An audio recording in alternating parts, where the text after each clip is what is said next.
Good afternoon, everyone. My name is Robin Young, and I'm the publisher of Orthopedics This Week. And here are the top 10 orthopedic and spine companies trading on the public markets today. Every week, as I'm sure many of you already know, I conduct a fairly extensive analysis, evaluation, and earnings expectations. And then I blend that with what I know is going on in the orthopedic and spine industry. And I rank order all the suppliers to the industry, and I only share the top 10 here in our power rankings section. So this week, we're going to talk about jobs. And why are we talking jobs? Well, in the orthopedic world, jobs mean health insurance, and more health insurance means more patients. And since the practice of orthopedics and spine, otherwise known as musculoskeletal care, is the largest in medicine, most patients, most doctors, that means jobs means more revenue to suppliers of orthopedic and spine products. It's a simple concept. And last week, the government's data mills reported that non-farm payrolls for March rose by 236,000 jobs. Now, that was in line with expectations, but it indicates that the job market is still very strong despite the Fed's efforts to raise interest rates and slow things down.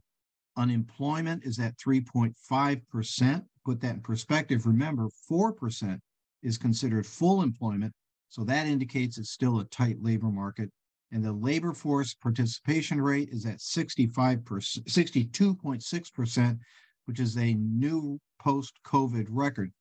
What does that mean? Again, it means, in effect, there's a good tailwind to the orthopedics market these days, and that's good news for stocks. And in general, they were up nicely over the last 30 days. So for this week's power rankings, coming in at number 10 is Bioventus. This is a broken stock, down 41% in the last 30 days. Its CEO, Ken Reali, quit last week. They were late in announcing the year-end numbers, and all of this bad news is because of a cartilage repair deal gone bad. It's a broken stock, not a broken company. Just a reminder, this stock is now at an $80 million market value, just $80 million. Yet this company is generating $500 million in sales and $40 million in EBITDA. Finally, it's been my experience that broken stocks after the CEO resigns are usually at or near their bottom. So Bioventus is our number 10 pick this week. Number 9 on our rankings is NuVasive, soon to be part of Globus Medical, also a public stock, but one that trades at a higher price to sales ratio, a higher PE to growth ratio, and a higher price to earnings ratio. Since this merger is a stock for stock transaction, that valuation disparity is good news for NuVasive shareholders. Number 8 this week is Medacta. They reported a 20% rate of sales growth for 2022. That was better than expected. The most recent news is Medacta is opening a brand new distribution facility in Memphis, where, not so incidentally, Federal Express is based. And there's a reason why you would put a distribution facility near Federal Express. Medacta, one of my favorite orthopedic companies, based on its profitability, its sales growth, and its truly exceptional management. Number 7 this week is Medtronic. Medtronic is finishing its fiscal year this month, April, and will be reporting in the next few weeks. Wall Street thinks they'll put up a 2% sales growth rate Q4, which is essentially the first quarter of 2023. As a stock, Medtronic is relatively cheap, and that 3.39% forward dividend yield is really nice. Number 6 is ZimVie. You'll notice there was massive buying in ZimVie's stock. Prices up 38% in 4 weeks. This management team is getting ZimVie into what I would call fighting trim. Also, the stock has the lowest price equity of all the 26 stocks we follow. Again, that's based on our standard measures of price to sales, price PE to growth, and PE in all of orthopedic and spine. Number 5 this week, again, is Johnson & Johnson. An 8% price increase is kind of pretty good for J&J. It was interesting to note this week that Johnson & Johnson's forward dividend yield, which is 2.74%, was for the first time, I think in like 10 years, less than the T-bill rate, which I looked up, and it's at about 5% right now. For the last 10 years, with the low interest rates, Johnson & Johnson's yield was actually higher than the T-bill rate, higher than most savings rates.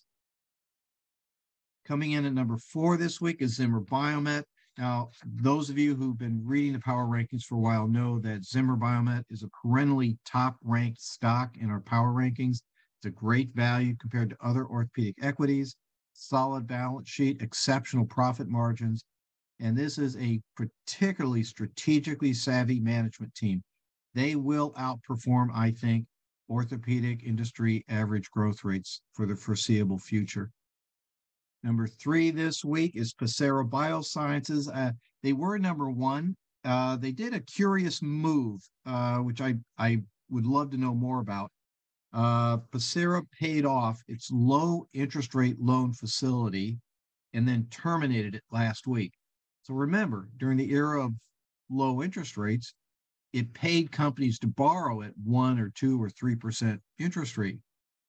At a moment where interest rates are rising, why would you stop? Why would you pay that off, especially if you paid it off with cash? Or surely you wouldn't borrow more money to pay it off. So their cheap money is gone. I'd like to understand why they used cash to do it if they did. But aside from that, Pacira remains one of the most attractive equities in orthopedics. Our number 2 stock, up from number 4, is Integra LifeSciences. They are reporting their first quarter of 2023 this week, and Wall Street's looking for flat sales and flat earnings. But you'll notice buyers have pushed this up about 6.5% almost. That seems to indicate that they think there may be an upside surprise. And of course, at these prices, there's really not much downside at any rate. And our number 1 stock this week is CONMED. You may have noticed, if you followed the power rankings the last few weeks, CONMED is steadily moving up the rankings and sure enough hit number 1, up more than 10% in the last month. This is the 3rd cheapest stock on our out of 26 that we cover, so it's obviously a good valuation. That kind of stock price rise we would call a good relative strength. And for the first quarter, for 2023, Wall Street is modeling what is really a robust 10% rate of sales growth. 10%, by the way, is 2 to 3 times faster than the industry growth rate.